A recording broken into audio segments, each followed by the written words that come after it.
Narcotics control bureau की सिलीगुड़ी शाखा ने करोड़ रुपए की हेरोइन के साथ एक व्यक्ति को गिरफ्तार किया है।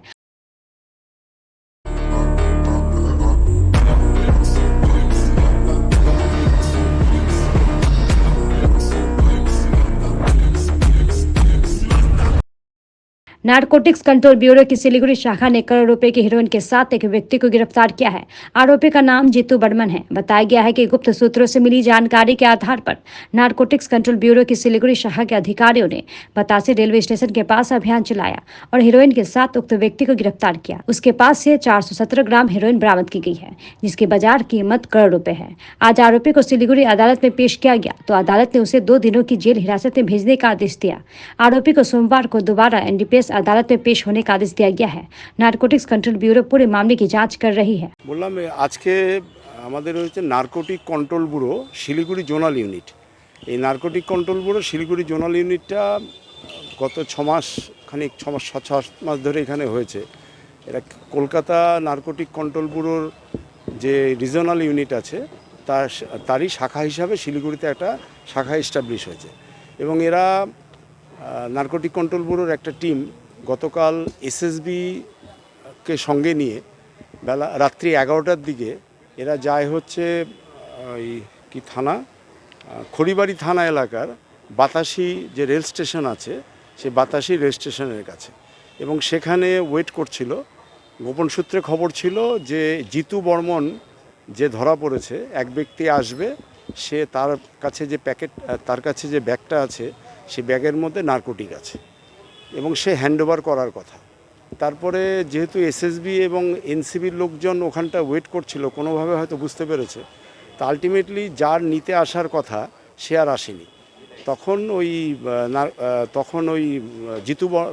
ওই ব্যক্তিকে ইন্টারসেপ্ট করা হয়, তাকে জিজ্ঞাসাবাদ করা হয়। সে বলে আমার নাম জিতু বর্মন এবং পেশায় বুঝি টোটো চালক, ডিটেলটা এখনও জানা যায়নি। এবং সে যেটা বলে যে তাকে এই ব্যাগটা দিয়েছে আরেকজন তারই পরিচিত, সেই নামটা পুরো জানে না, তার টাইটেলটা বলেছে আর ফোন নাম্বার বলেছে। এগুলো তদন্তের স্বার্থে সবই গোপন থাকবে। এবং সেই ব্যাগটা তারপরে ওখানে সার্চ করা হয়, তার বডি সার্চ করা হয়, ব্যাগ সার্চ করা হয়, তাতে পাওয়া যায় 4টে প্যাকেট। 4টে প্যাকেটের মধ্যে হোয়াইট কালারের হেরোইন এবং এই 4টে প্যাকেটের টোটাল হেরোইনের ওজন হয় আপনার ওই 400 গ্রামের মতন। টোটাল হেরোইনের ওজন হচ্ছে কত হয়েছে 417 গ্রাম তাই। এবং সেগুলো মার্কিং হয় P1, P2, P3, P4। এই 4টে হেরোইন যে নেশার বস্তু, এগুলো হচ্ছে কমার্শিয়াল কোয়ান্টিটি। 250 গ্রাম হলে কমার্শিয়াল কোয়ান্টিটি। তারপরে কে সাপ্লাই দিয়েছে, কাকে এ সাপ্লাই দেবে, সমস্ত জিজ্ঞাসাবাদ করা হয় এবং এ বলে যে আমার কাছে এক ব্যক্তি আসার কথা, আমি তার জন্য ওয়েট করছি। তার ডেসক্রিপশনটা বলেছে, নামটাও বলেছে, তো তাকে সাপ্লাই দেওয়ার জন্য আমি এখানে ওয়েট করছিলাম। তারপরে ওই 417 গ্রাম। তারপরে একে ওখানে তার মেমো অফ অ্যারেস্ট বানানো হয়, তারপরে তার সিজার লিস্ট করা হয়, করে একে অ্যারেস্ট করে তারপরে আজকে সকালবেলায় শিলিগুড়ি আদালতে হাজির করা হয়েছে।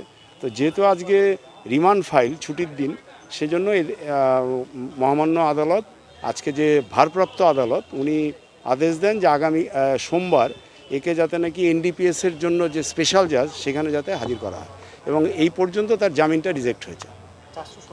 এটা তো বাজার দরের এর কোনো ঠিকানা নেই, কয়েক কোটি টাকার উপরে বাজার দর। সামান্য এখানে বাজার দরটা ওরা সেইভাবে এগুলো তো কোনো বাজার দর সেরকমভাবে হয় না। এগুলো হচ্ছে ইন্টারন্যাশনাল মার্কেটে এক এক জায়গায় এক একটা দাম হয়, এখানে কোনো বাজার দরটা হয়নি। তবে এটা সামান্য একটু পরিমাণই অনেকটা দাম, সেটা আমরা জানি।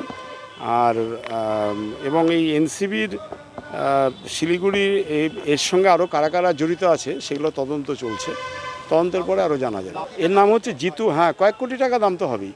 জিতু বর্মন, এর বাড়ি হচ্ছে বাদ্রাজোত, খড়িবাড়ি থানার অন্তর্গত, জেলা দার্জিলিং। এগুলো ওই যে বললাম এক ব্যক্তি তাকে সাপ্লাই দিয়েছে, সে যেটা বলেছে যে তারই পরিচিত এক ব্যক্তি এই ব্যাগটা দিয়েছে, যে ব্যাগটা তুমি এই এরকম দেখতে একজন আসবে, তাকে যদি সাপ্লাই দাও তুমি টাকা পাবে। কেরিয়ার এবং ও আরও এর সঙ্গে আগেও করেছে কি না সেগুলো সবই তদন্ত চলছে। সে ব্যক্তি খড়িবাড়ি না বাইরের সেটা এখনও তদন্ত পাওয়া যায়নি।